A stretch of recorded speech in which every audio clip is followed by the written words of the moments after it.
Radyo Pilipinas. Radyo Publiko ng Bagong Pilipinas para sa bagong Pilipino. Naghahatid ng mahahalagang balita at impormasyon na guugnay ng pamahalaan sa sambayanan. Tulay sa himpapawid ng serbisyo publiko. Radyo Pilipinas. Radyo Publiko. Ang boses ng Pangulo. Sa Iloilo, Radyo Pilipinas. 585 AM. Oras sa Radyo Pilipinas, alas 2:18 sa hapon.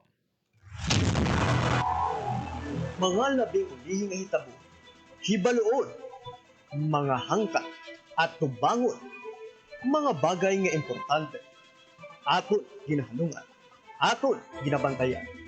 Ululupod kita sa Bantay Banwa, Bantay Banwa, ang programa na magatulong sa inyo sang labing ulihing nga balita, mga panugyan o kampanya para sa kayuhan sang tanan. Ikaw, ako, kita, Bantay Banwa.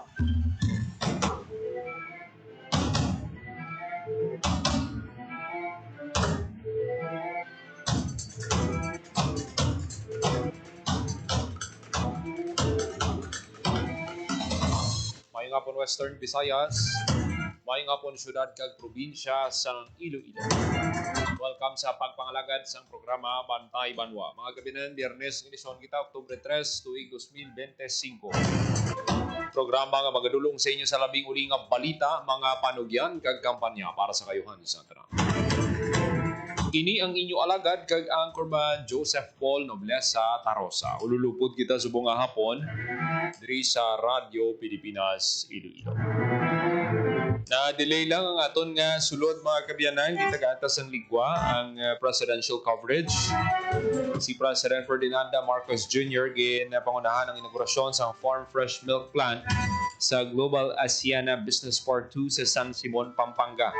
Ginapangunahan sa Presidente ang ribbon cutting ceremony for the Farm Fresh Milk Plant Building 2. Yung tinagturman ni siya sa production plant sa Building 3.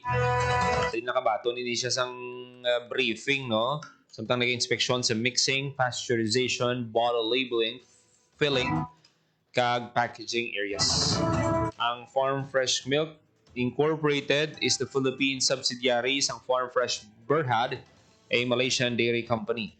Its manufacturing operations started sa San Simon, Pampanga in August 2024, offering a range of popular milk and yogurt products along with the plant-based options like soy, almond, and oat milk. This dairy processing plant sa San Simon allows the company to supply ready-to-drink chilled products, ultra-high temperature products, milk powders to major retail outlets and cafes in the Greater Manila area. Sa aton nga mga balita nga patpaton subong nga hapon, kabiyanan ng Philippine Coast Guard Western Visayas nagpadala sang bulig sa mga naapektuhan nga residente sang magnitude 6.9 nga linog sa Cebu. Kagkainas ang aga, nag-abot na ang bangkay sang napatay nga PCG personnel nga si Seaman Second Class Lawrence Palomo. Isa sa mga personnel sang PCG nga napatay sa nagluntad nga linog. Masubo ini kay nag-intra ini sila sa isa ka liga, interagency nga liga, may imbitasyon ng Coast Guard, nag-intra sila sa natabo ining linog. Bino sinubala malaom na wasak itong gym, may mga nagkala rompag mga structures amo na nga napatay gid ining pila ka mga personnel sa Philippine Coast Guard.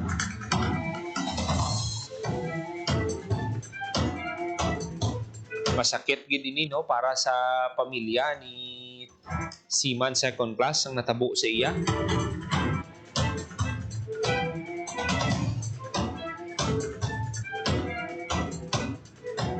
Makita ninyo karon, no, sa dili maduga yung pila sa mga litrato sa pag-abot niya kay ina sa Port of Iloilo.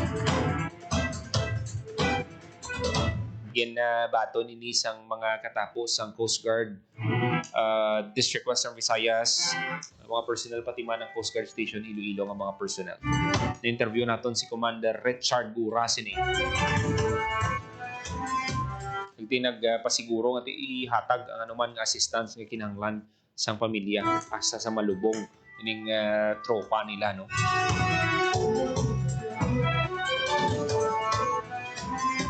Kadamo sa nagkalamatay. Kagdi na ano naman, no, based man kay ina sa interview ta sa OCD, sa koordinasyon nila sa OCD Region 7, ano na-account naman ang tanan ng missing. So mag-focus na naman sila mga kabyanan sa mga kauturan ta nga kinahanglan gid buligan. Damo gid sa mga nagkalaguba nga balay nga daan.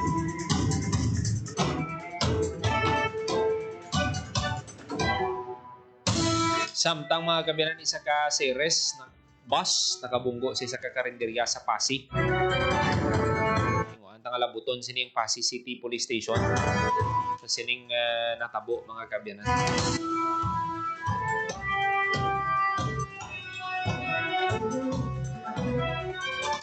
Minutos makaligid sa takna ang alas 2 sa hapon. At kita magpatpat sa dugang ang mga balita, i-check tang latest update sa lakat sang panahon ng igadulong sa aton sang Pag-asa Iloilo. Radyo Pilipinas.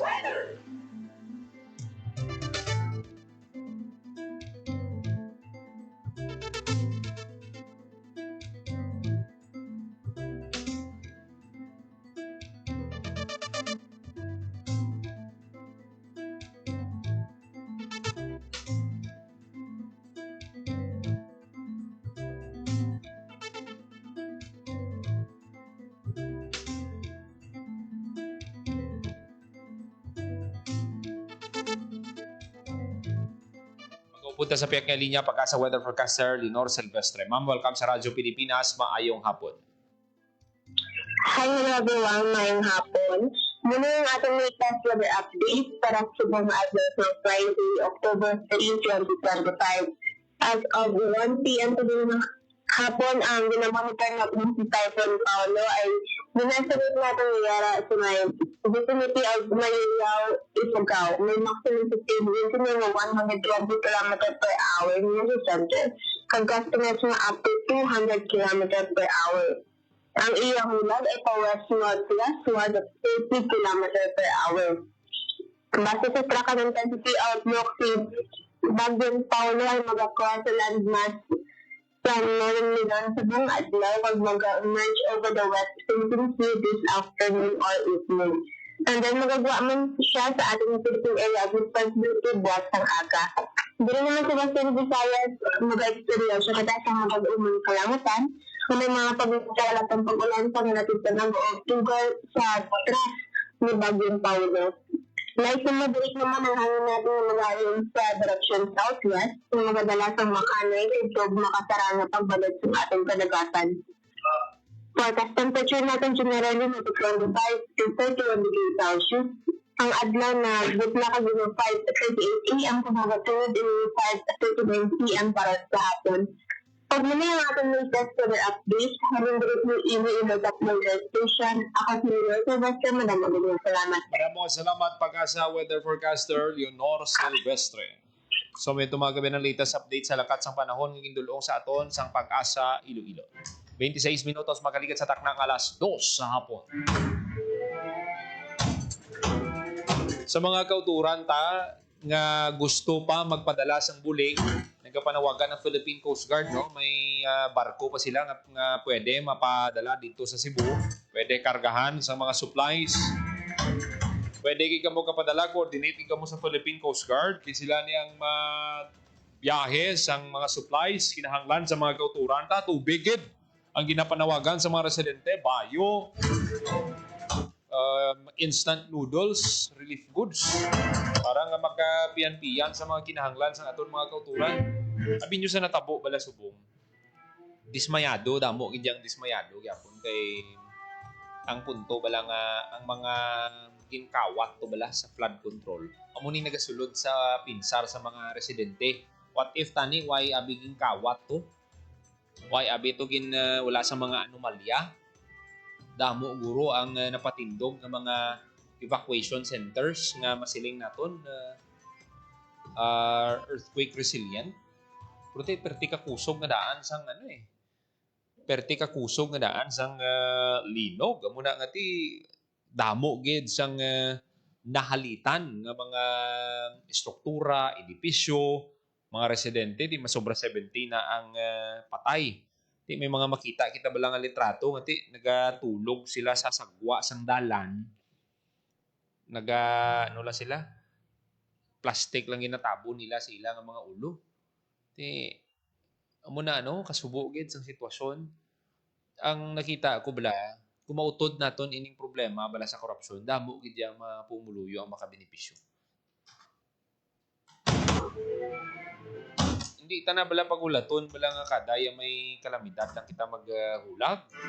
Bala. Dapat mismo may mga ginahimo kita nga mga tikang. Kalukoy lang sa mga residente, no? Kadamo gid sang naapektuhan. Ano ang pwede naton mahimo sini? Kalukoy gid sa mga residente naton dito sa Cebu City, hindi sa Bogo City, Cebu. Kabay tani nga buligan pa sila.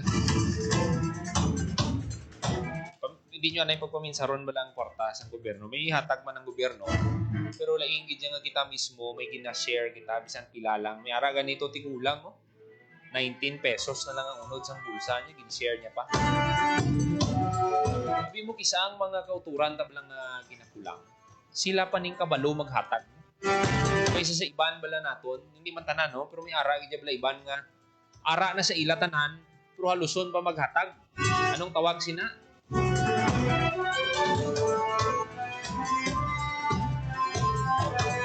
Diyan pila lang makaya nyo share gid. Hindi ka mo magduwa-duwa nga maghatag sang utang tabi may 5 kagatos ka maghatag. Are example man lang niya aton. May tanda may sa 5 kagatos may maghatag lang 50. Pila? 25,000 na na. Pila na ka tubig mabakal ta? Kung 1,000 pag inabing mahatag, 1,000 ka pumuloy, mahatag lang tig 50. 50,000 na ina. Pila? Kung maghatag pag sila 100, ining 1,000 katawo, pila na na? 100,000 na na. Dibla? Damo na na, may pila na ka mga residente ang maka-avail sa tubig, maka-avail sa mga panginanglan bala. Mga immediate needs lang anay sa aton nga mga kauturan ti sa ulihi mga balay na bilyon ang kinahanglan sini sa tutuod. Bilyon ang kinahanglan sini.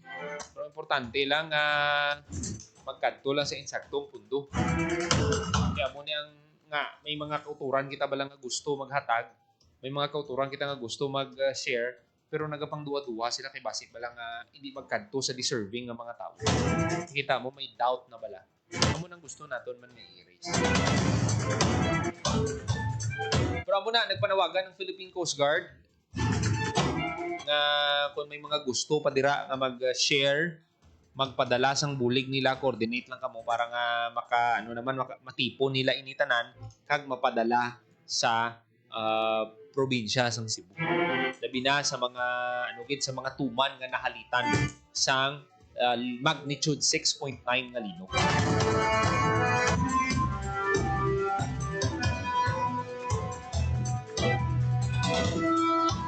May wala pa ni before sang linog, mas bate nga daan ginwaswasan na to ni Bagyo Opong.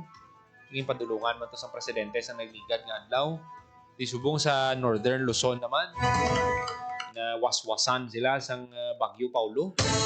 Salamat lang kita diri sa aton sa Western Visayas kay mayo sa gihapon ng tiyempo kay kita maigo sang bagyo. Muna nga dapat sa mga kauturan ta invest kamo sa mga typhoon resilient nga mga balay, earthquake resilient kung dublo bastante pag idang pondo. Make sure nyo ang ginatindugan sang balay nyo safe. Pagid nang dapat nyo nga i-consider sa mga kauturan tablang nga plano magpatindog sa balay. Balahaon kung dapat may plano kita, may konkreto ang mga plano. Just like sa ginasuggest ni Colonel Salinas ng Flood Summit. Adlaw sang paglinog gabi sang udto nakapakigangot pakita kay Colonel Salinas ini sa ginaplano niya nga Flood Summit.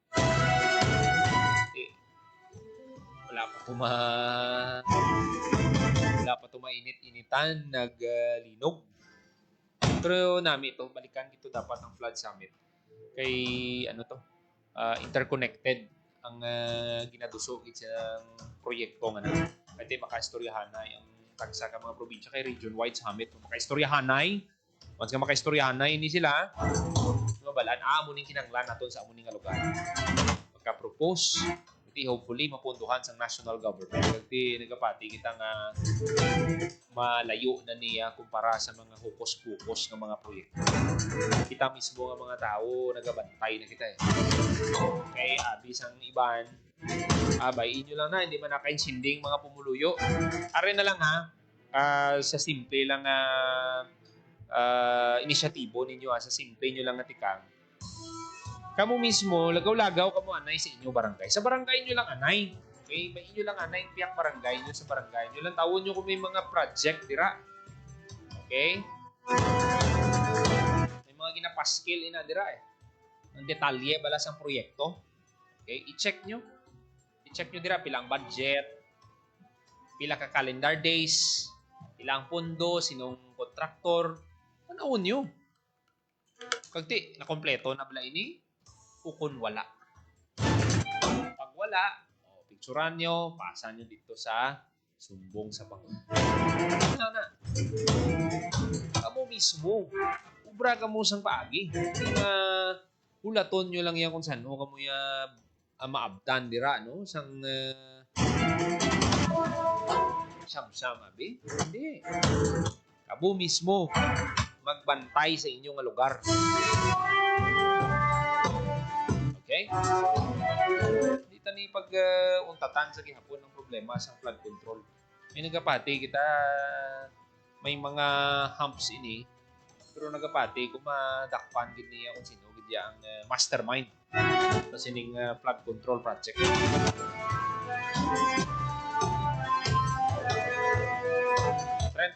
Minutos makaligid sa takna ng alas 2 sa hapon. Mag-aatag lang kita sa pila ka mga pahanumdo, magabalik lang ang programa Bantay Banwa. Na po natin ang zero balance billing. Libre po.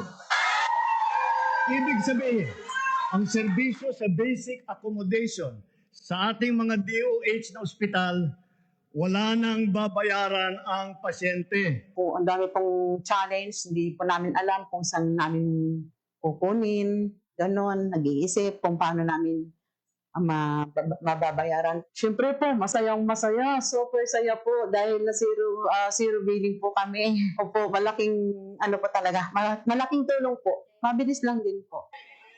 Bayad na ang bill ninyo.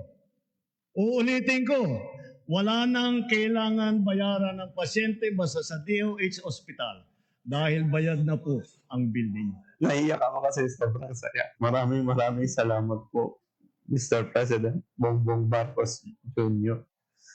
Hindi kami nagkamali ng taong hinalal. Time to celebrate kulturang Pinoy. Tradisyon, musika, sining, literatura at iba pa. Anything and everything fun and Filipino. Ito ang Pinoy Kultura. Ang kwento ng adobo.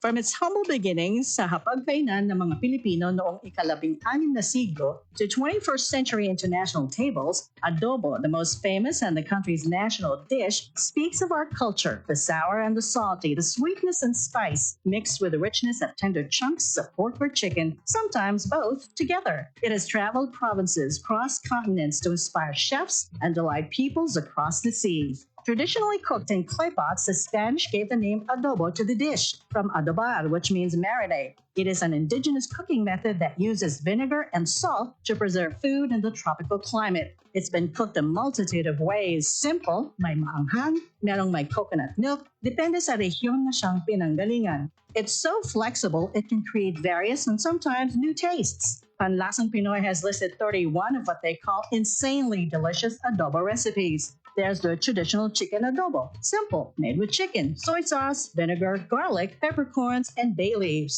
There's adobo that varies in color and taste. Adobong dilaw, adobong pula, at adobong puti. At hindi lang lutong chicken or pork. May adobong tahong, adobong kangkong, and chicken feet adobo. The New York Times once shared on Twitter a simple chicken adobo recipe as comfort food to cook in the middle of winter. The Food Network had its own adobo recipe, and there is apparently a Spanish chicken adobo with chocolate. This humble but iconic adobo is not without controversy. Wikipedia says a trade department once announced plans to standardize the most popular Filipino dishes to make them easier to promote, starting with the adobo. Maraming hindi natuwa at binatikos ang plano. The agency did a 180, said it's not mandatory and will only be done as a benchmark to define a basic traditional recipe para malaman kung tunay na Filipino dish pag nasa international setting. The adobo has been honored abroad, was runner-up in the Best Nouveau Street Food in the 2010 LA Street Food Fest. Philippine Primer says Chef Gordon Ramsay picked a pork adobo burger in Good Morning America's Battle of the Burgers in 2017. One can say the mix of flavors and spices of this iconic dish is a perfect foil for the Filipino character. It has certainly come a long way and has endured all this time. Simple or fusion elaborate version, the adobo remains to warm hearts and please palates. And bringing Tatak Pinoy to the world, just a bonus. Yan ang Pinoy kultura because our culture is cool. Time to celebrate kulturang Pinoy. Tradisyon, musika, sining, literatura, at iba pa. Anything and everything fun and Filipino. Ito ang Pinoy kultura.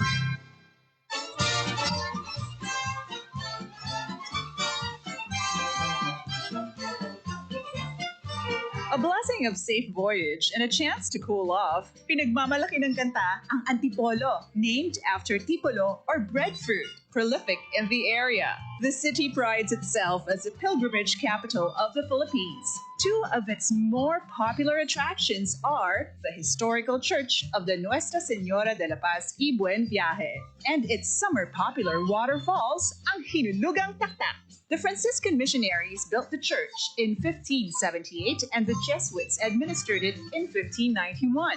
Thousands traveled to pray to Our Lady of Peace and Good Voyage, brought in from Mexico in 1626 and enshrined in the cathedral. A favorite tradition is trekking to the shrine on Good Friday Eve and May 1st. Another tradition is having new cars blessed at the church. Many believe it will ensure the safety of the car and its passengers. OFWs also pray for success abroad. Pagkatapos ng pagpapala sa misa ay ang inaabangan ng mga bata, ang pagligo sa sikat na Hinulugang Taktak, described playfully in its song. It was first opened in July 1952, became a national park in September 1990, and a protected landscape in November 2000. In 2002, it had to be rehabbed because of water pollution. In February 2020, Hinulugang Taktak reopened, together with unique recreational installations for wall climbing, hanging bridges, and a spider web platform. And don't forget,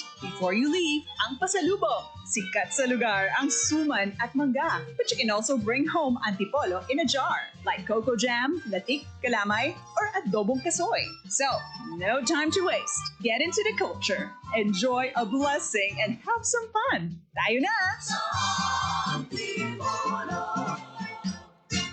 Yan ang Pinoy kultura because our culture is cool. Time to celebrate kulturang Pinoy. Tradisyon, musika, sining, literatura, at iba pa. Anything and everything fun and Filipino. Ito ang Pinoy kultura.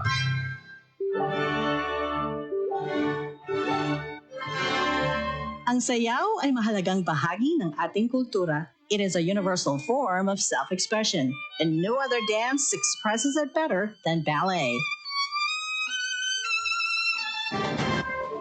Meet Alice Reyes, a Filipino dancer, choreographer, teacher, director, producer, and founder of Ballet Philippines. Alice took lessons in classical ballet at a very young age. She completed a Bachelor of Arts degree in History and Foreign Services and took postgraduate studies at Ateneo de Manila University.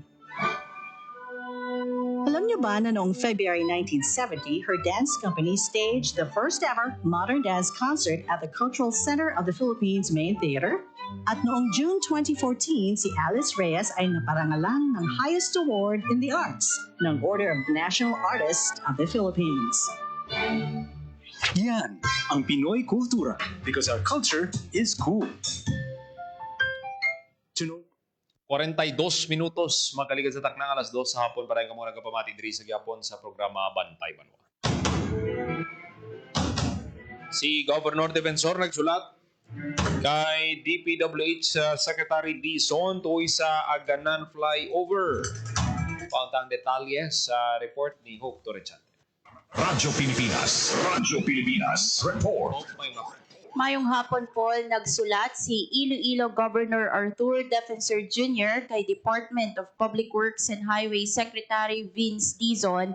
Iniagod pa ngayon ang status report and at the same time ang action plan para sa Aganan Flyover Project sa Banwasang Pavia sa probinsya sang Iloilo. So kay Governor Defensor ang delay sa konstruksyon sa nasambit nga proyekto nakahatag sang huol sa dalagan sang trapiko sa lugar sa Banwasang Pavia padulong sa syudad sang Iloilo kag padayon nga nakaapekto sa pang-adlaw-adlaw nga pangabuhi sa mga residente. So nagalaom si Governor Defensor nga sa idalom sang bag-ong liderato ni DPWH Secretary Vince Dizon nga unahon ang transparency, accountability kag madasig nga aksyon o kon swift action agud nga makompleto ang Aganan flyover. Kung lantawon naton Paul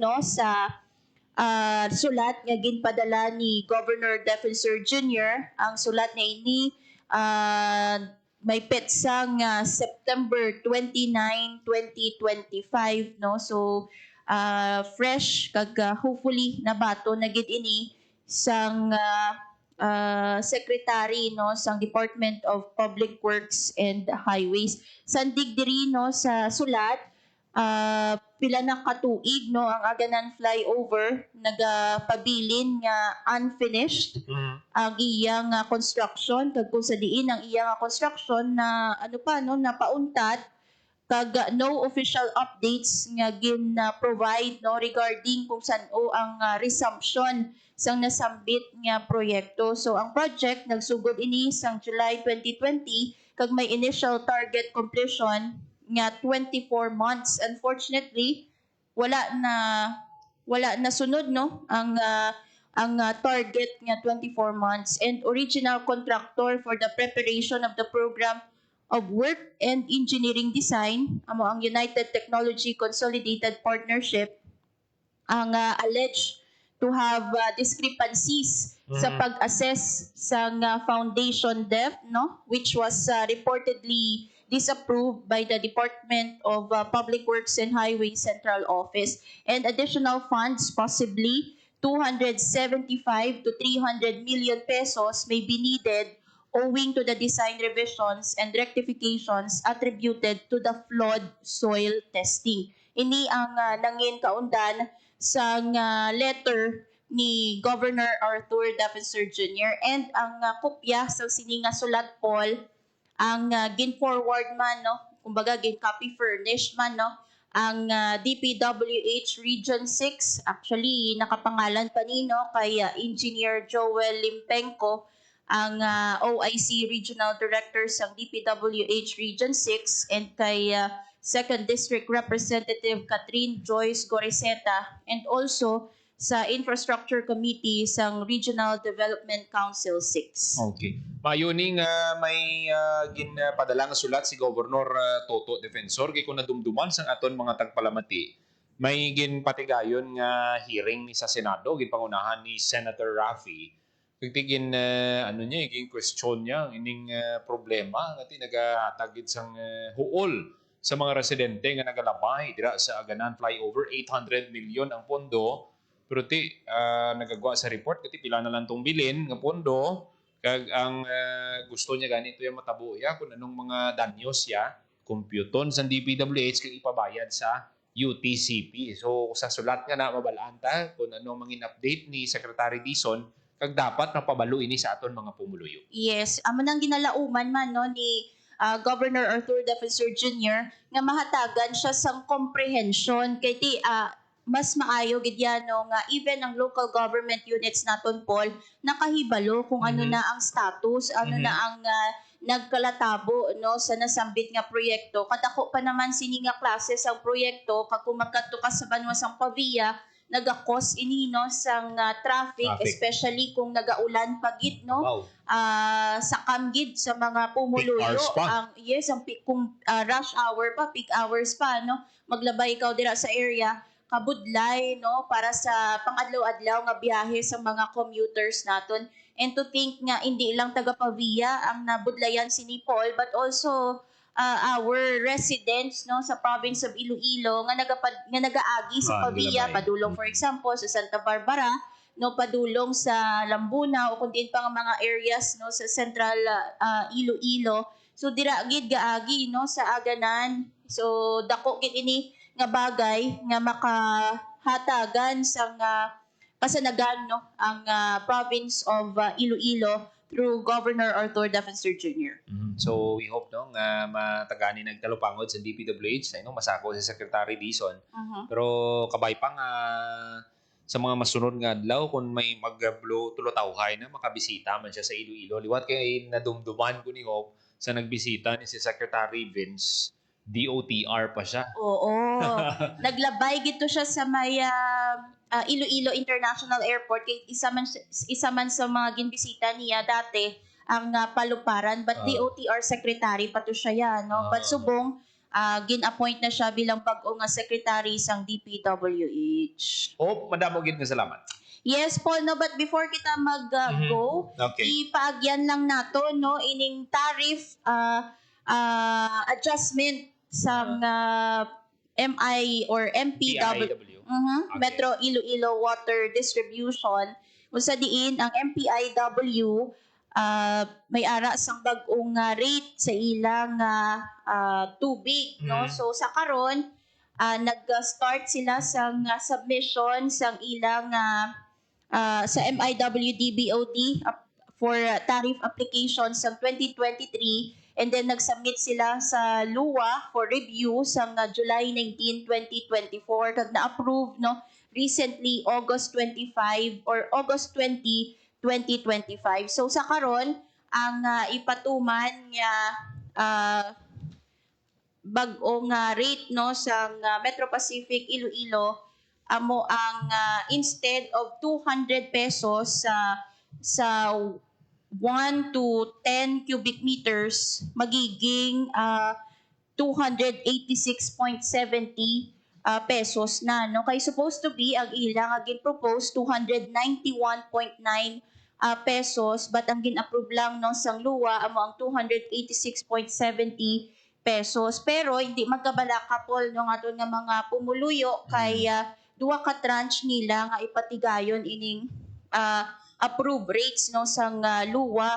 So ang first tranche ma-reflect na ni sa November billing sang mga pumuluyo 252 pesos and ang second tranche no sa March billing ma-reflect na no ang 286.70 pesos. That's for 1 to 10 cubic meters nga consumption sang tubig. So sa aton nga mga consumers kaya ang ginaserbisyuhan no sang MPIW ara sa syudad sang Iloilo and also 7 other municipalities no sa may province of Iloilo. So gina-assure sang MIPW nga magapabilin nga dedikado sila no sila nga serbisyo amidst no sa pagpatuman sining bag-o nga rates o kung pagpataas sang rates 4 years pa no or rather 6 years bag-o kag naka patuman sa bag-o nga rates ang MPIW. That's why do nakita Manila ang need to increase no sang ilang nga rate kaya nagtaas naman tanan ng mga commodities no sa ila no even ang gasoline, even ang mga other commodities and even ang pagpasweldo sa ilang mga empleyado nagtaas naman no kay naga-comply sila sa minimum requirements sa Department of Labor and Employment Paul. Hope, Madam Ogin, salamat. Para sa Bagong Pilipinas, Hope Torrechante, Radyo Pilipinas, Radyo Publiko. Maraming salamat, Hope Torrechante, sa report, no? Una sa sulat ni Governor Toto Defensor sa DPWH, kagang bagong rates ang MPIW. Importante nga mapabalo na yun. Ito nga mga pumuloy para nga ma-preparar sila, makapreparar, hindi nga makibot sila, ay nagdako ang bill. Radyo Pilipinas. Importante yung supply dapat bastante. Pilipinas. 53 minutos magaligid sa takna ng alas 2 sa hapon. Ipapati natin sa inyong mga kabiyanan ang interview natin kay Commander Richard Gura sa sining pag-abot sang bangkay no ni Seaman Second Class Lawrence Palobo. Amo ni ang PCG personnel nga napatay sa linog sa Cebu. Masubo ni kay nagka-basket sila. Diyan natabo ang linog. May mga nagkalarumpag nga mga structures dito. Amo gitong gitunaan gid sang ilang kamatayon di ilang ini siya no to tatlo ini sila nga mga katapo sang Philippine Coast Guard. Ipabati naton sa inyo no ang mensahe ni Commander Richard Gura. Sang CGS Iloilo. Sir, tama yung aga, sir? Yes, sir. Sir, nag-abot na giman ang bangkay isang tropa, sir, na patay dito sa Cebu, sir, bangod sa Binok. Sir, mali kagina, pasado alas 8 sa raga, ang bangkay sa natin upod niya si Seaman First Lawrence sa Palumo, nag-abot siya, no, dire sa may Port San Pedro, sakay sa Kukalyong Shipping, sir. Okay. So after, sir, dala naman lang, sir, sa ida nga hometown ang Bali pagka-abot ni Gina, sir, ginusugata sa Coast Guard dire sa Western Visayas kag sa Iloilo. Upod man ang pamilya, no, sa o sir, baligin diretso nato, sir, sa St. Peter dito sa may Pasig City kay para sir, kayon uli. Tapos diretso na to sa Ilabalay, sir, sa Barangay Kimat, Pasig City, sir. Batian si Commander Richard Gura, siya ni ang commander sang Coast Guard Station Iloilo. So nag-assure man ang Philippine Coast Guard sang bulig kag suporta sa pamilya sang napatay no nga personnel nila tubtob sa malubong. Subo lang no, nagpauli ang ila himata patay na. Pero nagapalabot gid sila no sang simpatya ang Philippine Coast Guard District Western Visayas kag Coast Guard Station Iloilo. 55 minutos makalikat sa takna ng alas 2 sa hapon. Mga kabiran ng iban pagit ng mga balita patpato nato sa masulog edisyon sa programa Bantay Banwa. Salamatan ang ating mga kaupdanan sa technical side.